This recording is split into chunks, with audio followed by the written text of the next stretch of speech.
Bonjour, bonjour. Je suis présentement au studio. J'attends mon invité pour discuter ou jaser de bande dessinée, d'histoire et même d'événements, même peut-être même d'époque, une certaine époque. J'attends Cyrus. Ici Luc Archambault. Bienvenue à Studio Saint-Jean. Ici Louis Lemieux, votre fier député de Saint-Jean. La chaîne que vous regardez en ce moment sur Facebook ou sur YouTube, c'est Studio Saint-Jean, la chaîne télé de votre député au service de la communauté, au service pour mieux communiquer, communiquer davantage, apprendre à se connaître ou se découvrir. Finalement, c'est pour mieux travailler ensemble. Et vous pouvez participer soit en nous suggérant des entrevues ou des sujets, ou en participant comme intervieweur bénévole. C'est facile. Tout ce que vous avez à faire, c'est de nous écrire à production@studio-saint-jean.tv.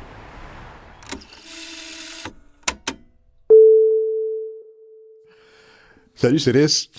Salut Luc. Écoute, on se voit tout bout de champ, on se croise, on n'a jamais le temps de se jaser. Non, on est comme des queues de veau. Des queues de veau, c'est Dans ça. le bureau. Hey, moi, je t'ai connu, ça fait une dizaine d'années certains. On avait participé, moi je te faisais partie de ce show-là, qu'on avait fait ça au Hall à Saint-Jean, où tu dessinais des personnages de bande dessinée, mais c'était nous autres, là, les vivants, puis on avait un écran comme une case de bande dessinée, si tu veux, en tout cas. Puis ça avait fait un carton, on dit en France, là, ça cartonnait. Ah ouais, ça cartonné. Ça avait cartonné. Mais ça bougeait, ça a fait bouger pas mal. Je me souviens, ça se promenait, tout le monde courait un peu partout. Ah ouais, on courait de partout. Il y avait cet écran-là. Ouais, c'était une très bonne idée, ça. C'est une bonne idée, ça. Ouais, toi, j'étais dans un coin, justement, à côté d'un magasin que j'allais souvent. Puis, je dessinais les personnages où je pense que vous étiez, puis il y avait des crayons aussi. On avait des gros crayons.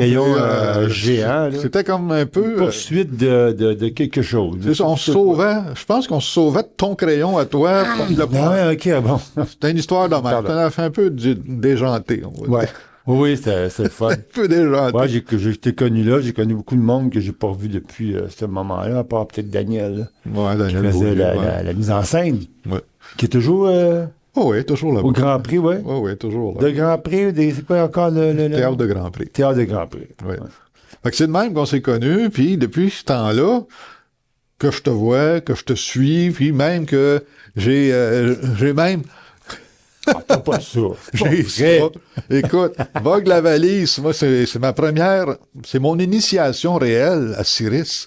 Puis Est-ce que t'as à la BD aussi ou tu t'as déjà lu la BD? Oh, ben oui, moi. Ah, ouais. J'avais tous les Tintins, j'avais tous les Astérix, j'avais, bon, et autres, là, tu sais, j'avais une bibliothèque de bande dessinée. Ah, ouais, que j'ai perdu en vieillissant, là, je sais pas ce que c'est rendu, mais... C'est comme effeuillé, on pourrait effeuillant quelque part, c'est ça. Perdu d'un déménagement à l'autre. Ouais, c'est ça, le déménagement à l'autre, t'oublies une boîte, là. C'était quoi? Oh, c'est pas grave, la BD. C'est pas grave, mais en même temps, oui, c'est grave. Oui, parce que ça amène, ça fait partie de tes souvenirs. Tes souvenirs, tes rêves de jeune, tu sais, comment je pourrais dire, ta créativité. Ouais. Moi, ça m'amenait de la créativité, ça. Tu sais, le journal, il y avait un journal Spirou, Tintin, ces affaires-là. Oui, Spirou, il y avait Tintin aussi. Ouais. Il y avait le Pilote, puis il y en avait au Québec aussi, là.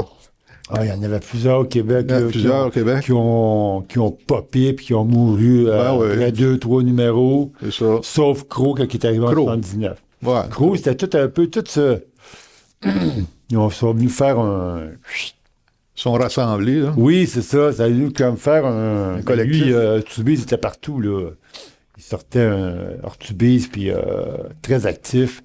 Et Pierre Fournier, qu'on a perdu, là, un an à peu près. Puis il était très, très actif dans le monde de la BD pour faire des revues, faire des personnages, des associations aussi. Puis ils ont décidé de faire de quoi avec Crow. Ils n'étaient pas sûrs, puis ça a vraiment marché pendant 15 ans. Ça a marché longtemps. Ça a donné vie à... Ça on méritait, je pense, une revue au Québec parce que... On a beaucoup encouragé les revues Spirou puis Pilote, et ainsi de suite. Ouais, c'est ça. On a des beaucoup. albums. C'est ça. J'étais pas aussi au courant qu'on avait des BDistes chez nous. J'étais comme un petit peu comme dans le paysage, mais j'étais pas vraiment sensibilisé à ça, jusqu'à temps que je te rends compte que, on a du monde qui en font chez nous. Puis là, c'est là que j'ai vu Vogue la valise, que j'ai acheté ce livre-là, puis que écoute, la poule. Mais j'ai lu hier, en une petite parenthèse, je lisais l'entrevue que tu as eue avec le français, là, à propos de ta démarche, finalement, puis tu parlais... Maël? Maël, c'est ça. À nous, OK, oui, jeune journaliste, très, très fringant, puis très, très passionné par la BD. Ouais, puis il te connaît au courant de tout. Puis la poule, ça vient de... C'est quand vous sortez, puis les gars, vous appelez « Ah, ouais, salut les poules », tu sais, au lieu de... Oui, ben, c'est ça, dans le milieu des années...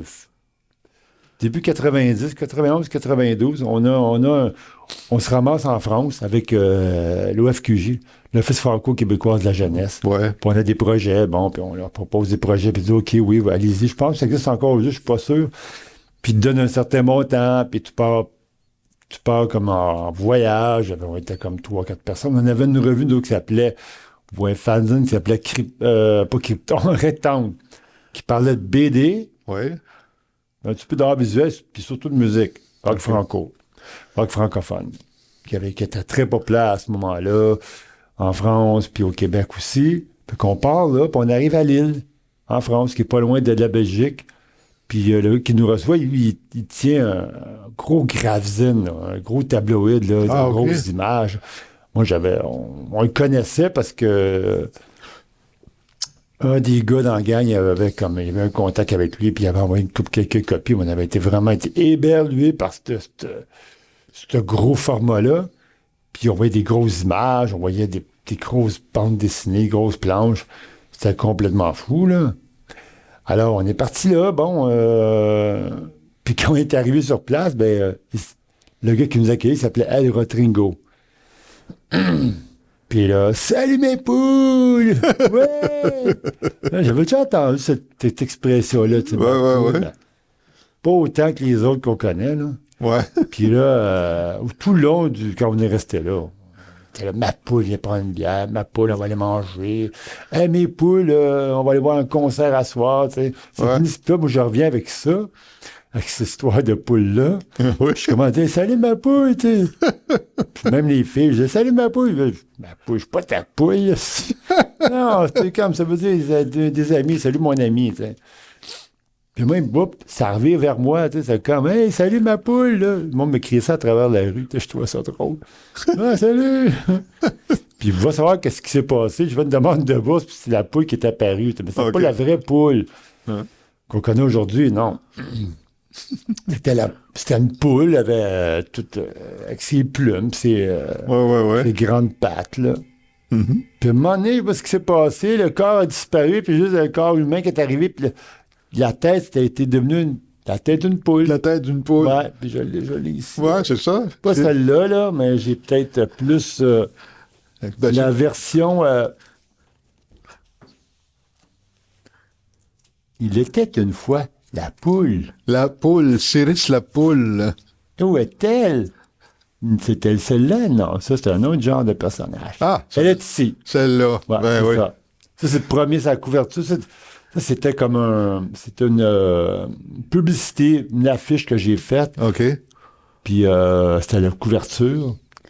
Puis à l'arrière de la couverture, on voit un peu en gris, mais moi, quand on voit la couverture, c'est un dessin qu'on voit en arrière d'un appartement. C'est un appartement que j'avais dessiné un crowbar, comme on appelle en France, d'un appartement qui était situé en Belgique, même, à Bruxelles. Là.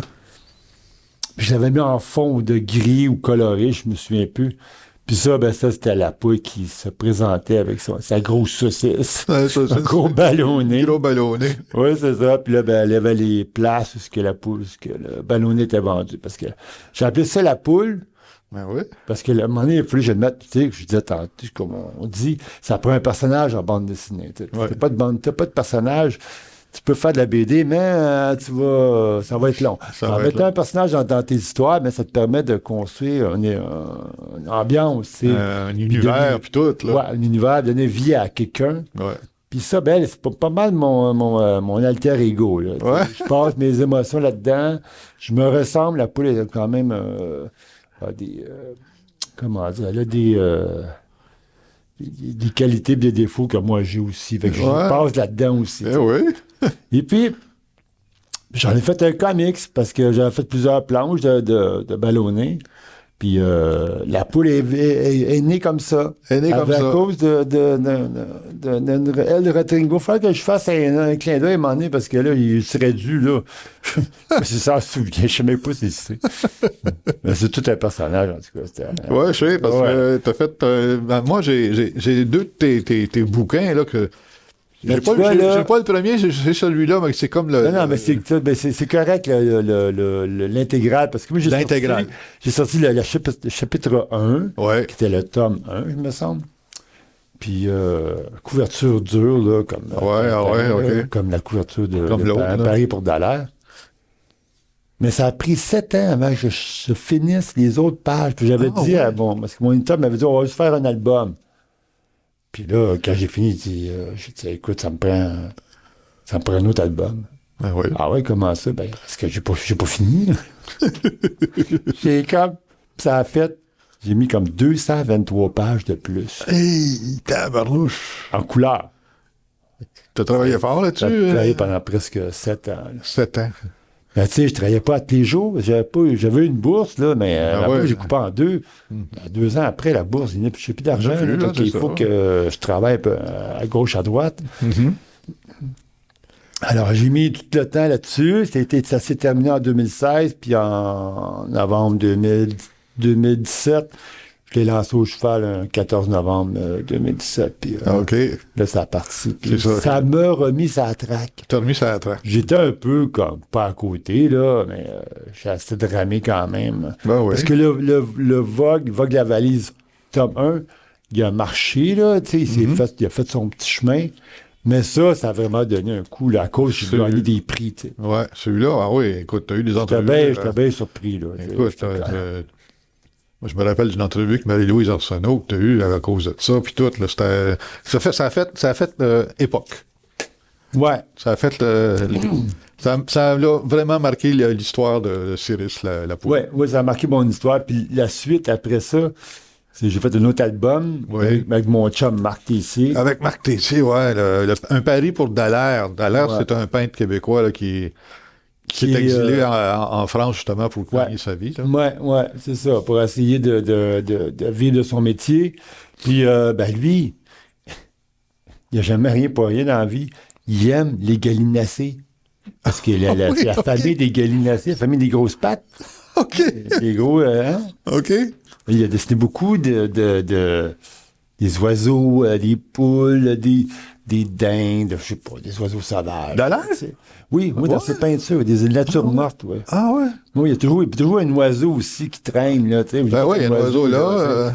Puis, Ouais, il y a quelque chose dans Dallaire, là, qui Moi, quand j'ai découvert ce gars-là, j'ai capoté. Là. C'est comme ton moi, j'ai- frère, là, finalement. Oui, c'est ça, c'est comme mon père spirituel Ouais. de la peinture. Parce que moi, quand je l'ai connu, j'étais au cégep du Vieux-Montréal en 86, puis je vais voir une expo de Marc-Aurèle Fortin. Il y avait un musée avant de Marc-Aurèle Fortin. Ah ouais, OK. Ouais, où tu as une espèce de demi-sous-sol, là. OK. Tout avec des grosses pierres. Je rentre là-dedans, mais je sais pas que ce musée-là, il reçoit des invités, tu sais. OK. Alors, je me promène, je fais « Wow, c'est trippant, ça me paye ça. » C'est l'étoile à Marc-Aurèle Fortin, là. C'est pas des reproductions. C'est là. les vrais, là. Puis j'étais à 3 pouces de mon nez, je peux regarder, là, même je pourrais toucher, là, tu sais. Finalement, je touche pas, là, tu sais. Je fais le tour. Puis à un moment donné, calme, je m'en vais de bord pour, je sais pas, partir, je sais pas trop. Là, je tombe, oh, je fais « Wow, c'est quoi ça? C'est pas Marc-Aurèle Fortin, ça? » Je tombe sur La Folle. La folle. Ceux qui connaissent... elle n'est pas dessinée là-dedans. J'aurais dû la dessiner, mais en tout cas. Ceux qui connaissent Dallaire vont tout de suite savoir de quoi je parle. C'est un personnage qui est assez... je dirais peut-être 4 pieds, 5 pieds de haut, pour 2 pieds et demi de large. C'est une femme OK. qui peint à la gouache. OK. C'est très rare dans le monde de la peinture, là. À part peut-être des illustrateurs, parce que Dallaire, moi, je le considère comme un peintre illustrateur. Tu sais. OK. Il était un des premiers à faire ça. C'était très figuratif, même si des fois, il tombait dans l'abstrait. Là, je fais quand, what the... Hein? C'est bien capoté, là. C'est une femme avec les cheveux de façon de peigne ursite, crimpée dans les airs. OK. Puis elle a une petite bouche avec des dents pointues. Oh, ouais. Super pointues, gros. Là, puis les couleurs sont capotées, là. Puis la texture. Puis là, le poignard aussi dans sa ceinture. Boing. Encore là. Là, elle a comme une main, je pense, attablée. Puis il y a des cartes de jeu. Il y a des affaires. Je suis comme... Ah, là, je fais comme... Wow! Puis là, je vois d'autres choses. Je me souviens plus c'était quoi les autres. J'étais complètement omnibulé. Je suis content d'avoir ce bon souvenir-là qui me reste tout le temps dans la tête. Puis moi, je rentre à un moment donné je suis au Vieux-Montréal, mais je rentre à un moment donné à l'UQAM en design graphique. Ouais, OK. Ouais, en design graphique, pas en design graphique. Je trouve là. En tout cas. Alors, je rentre là. C'est un cours contingenté. Et puis, je suis bien surpris qu'ils m'acceptent, tout ça. Bon, je me lance là-dedans. Ça y va, comme ci, comme ça. Puis il y a un atelier qui s'appelle l'atelier de la typographie, tu sais, donné par un prof vraiment trippant. Puis je dis, j'aimerais ça, parce que moi, je suis tombé sur un des livres de Dallaire qui vient de sortir, c'est Guy Robert qui avait sorti un gros book sur sa vie, il a tombé là-dessus, je fais, waouh! Il n'y a pas beaucoup de photos couleurs, mais il y en avait quand même une couple, tu sais. Je dis, tu vas faire de quoi là-dessus? Ben oui. C'est trop fou. Parce qu'il y avait un projet, c'était de faire un projet, de prendre un élément, un sujet, je sais pas quoi, puis de faire comme une maquette. OK. Puis je vais voir le prof, je montre le livre, je dis, regarde, c'est qui ça? Je connais pas. Puis je dois faire de quoi avec ça? Ah non, puis ça. Personne ne connaît ça, je sais pas. Ça ne l'intéressait pas. OK. Ben, c'était pas ses affaires, c'était moi qui voulais faire de quoi avec ça. Là, tu vois qu'il n'y a jamais rien pour rien dans la vie. Alors, je dis, OK. Et là, je sais pas pourquoi, je fais une maquette qui a rapport avec mon enfance. Ouais. Avec Dallaire. Avec Dallaire? Pas Dallaire, avec Vogue la valise. Vogue la valise. J'aurais dû l'amener. C'était une espèce de... Je pourrais peut-être faire une photo et te l'envoyer, là. Où ce qui est, je ne sais pas, on va le trouver. Alors, je fais une maquette. Puis je fais tout ça. Puis c'est une petite affaire, là. C'est tout des papiers noirs. Puis je fais comme 8 pages. Puis je fais des petits dessins, des esquisses. Puis je fais comme des faux textes avec juste des lignes. Comme un peu un graphisme, là, tu sais, OK, il va y avoir ça, là. C'est une maquette, tu sais.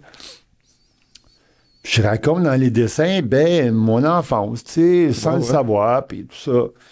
Puis je donne ça au prof. Le prof me redonne le papier. Il me met un post-it. Puis il dit A+. Wow. A+. J'ai jamais eu ça de ma vie, en plus. Crée-moi pas, le post-it est encore dans la maquette. Il n'a jamais bougé de là. Toi, tu bouges pas de là, tu restes là, puis tu vas... Mon premier trophée, ma première reconnaissance. Ma première reconnaissance était là. Super. La typographie. Puis après ça, j'ai vu un article dans le Voir en 91. Puis là, je parle de mon amour de la typographie, puis de l'illustration, puis du graphisme, tu sais. Ouais. Pas je suis d'illustration, en tout cas. Je veux tout mélanger ça. C'est ça que je fais depuis ce temps-là. Depuis ce temps-là, c'est ça que tu fais. Moi, j'essaie toujours de grappiller. C'est pas évident. Puis là, le projet qu'on est en train de faire avec Marc, mon chum qui a écrit l'histoire de... Marc Tessier qui a écrit l'histoire de Paris pour Dallaire. On est en train de faire un projet qui s'appelle Corridor. Corridor, oui. Pardon. Corridor, puis c'est un projet que j'ai lancé l'idée parce que quand j'ai lancé l'idée, on arrivait de voir une expo des œuvres de Dallaire, dans une galerie d'art privée, là. Mm-hmm. Puis je dis, on va aller prendre une bière au cheval, là. Mon deuxième bureau, là. Puis je dis, je te parle d'un projet, là. Une autre affaire, là, tu sais. Parce que c'est moi qui est arrivé avec ça. Ben, en fait, Dallaire, il m'en a parlé, là. Il m'en avait parlé, là, peut-être en 2009. Il m'a dit, on a un projet à faire. Vous allez faire une BD sur Dallaire. Ah oui. Tout de suite dans mon cerveau. T'avais commencé à le décider. Déjà, j'avais commencé à penser, tu sais. Puis genre, oui, ce serait le fun. Ça, c'était en 2009. J'étais en train de finir Vogue la valise 1, là, tu sais, chapitre 1. Ouais. Là, j'ai pas le temps, là. J'ai même fait une maquette de 6 pages en ton gris. Mhm. Puis, tout ça pour dire que quand j'ai pensé à Dallaire, je peux pas écrire l'histoire tout seul, c'est ben trop long. Je demandais à Marc. Ben oui. Puis là, quand on était au cheval, là, j'ai dit, écoute, j'ai une autre idée qui me turlupine depuis très longtemps. Puis le monde de l'art est toujours à côté, jamais loin. OK. C'est pas une histoire de bande dessinée, j'ai vu, non, c'est encore le monde de l'art. Dallaire, c'était le monde de l'art. Ben oui. La BD, aussi, on pourrait dire monde du design, tout ça, bon, toute l'expérience, parce qu'il y avait tout ça, il y a eu les fanzines là, qu'on pourrait parler à un moment donné. Mais là, je dis, écoute, je vais te parler d'un événement qui est arrivé au Québec, surtout à Montréal, qui s'appelait Corridor. Corridor. C'est dans le temps de monsieur... Pas ORD, mais ART.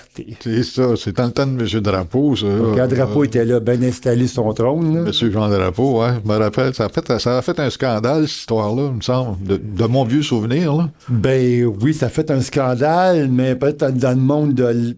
Ouais, il y a pas mal de journalistes qui nous ont parlé, je pense, mais ça a pas... ça a été tué dans l'œuf. Ça a été tué dans l'œuf, c'est ça. Parce que personne n'a rien vu. Ouais.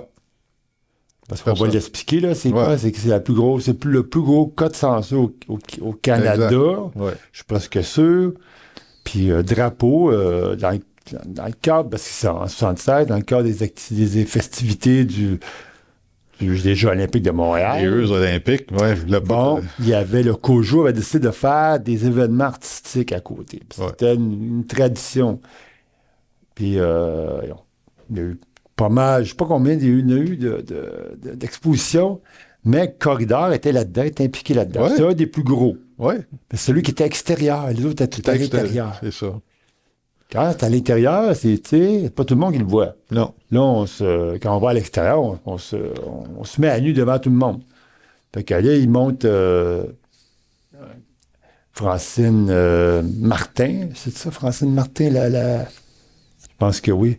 La directrice du musée d'art contemporain, on va le dire. OK. A l'idée, le mandat de faire quelque chose. C'est pas Okay. Puis elle dit, écoute, j'ai une idée, on pourrait peut-être faire un événement artistique à l'extérieur, puis on pourrait peut-être faire ça un peu convivial, tu sais, sur la rue Sherbrooke, je sais pas, quelque chose de genre. Là. La rue Sherbrooke est quand même assez connue. T'sais. Ben oui. Comme la rue Sainte-Catherine. Bon, fait que, je vais demander à Melvin Charney. Melvin Charney, c'est un photographe, architecte, assez actif dans ce moment-là. Fait que lui dit, OK, oui, fait qu'ils font un événement, ils montent l'événement, puis ils demandent à plein de monde, plein d'artistes de l'époque, tout le monde dit, ouais, OK, ouais, tout le monde se prépare, tout le monde a de l'argent, pas une tonne d'argent, assez pour monter le projet, payer tout ça. Mm-hmm. Ils n'ont même pas réussi à avoir une scène dans leur poche. Puis Drapeau, il entend parler de ça, cet événement-là. Parce que Charney, il a comme brillé un peu ses comptes avec Drapeau. Charney, c'est le protecteur du patrimoine à Montréal. Ah oui? Ah bon, tu vois? Oui, lui, il est bien, bien proche là, du patrimoine, les maisons, tout ça. Ah oui? Toute la structure, c'est un architecte. OK. Photographe, architecte, designer, je ne sais pas trop, peintre, il a fait ça. Mais son histoire, il tient beaucoup, tu sais. Ben, je comprends, parce que là, même aujourd'hui, le monde, ils se battent encore pour ça, là, l'héritage Montréal, je pense. Qui est passé au feu, là. Ouais. Non, ça serait une autre histoire. Une autre histoire, oui. Mais on pourrait revenir là-dessus. Fait que là, ils montrent tout l'événement. On fait une histoire courte parce qu'on pourrait en parler, là, tu sais. Ils montrent tout l'événement. Mais l'événement n'est pas accepté par Drapeau. Fait que Drapeau, il casse sa gang d'employés puis il dit, OK, là, le 13 juillet, là, c'est comme 3 jours avant que les Olympiques partent. On va lire ça. Puis... On va aller tout. Dans la nuit, vers, je sais pas, 10-11 heures du soir, les 75 employés débarquent sur la rue Sherbrooke. Puis là, c'est... Tout débattu. Là, tout disparaît en moins d'une nuit.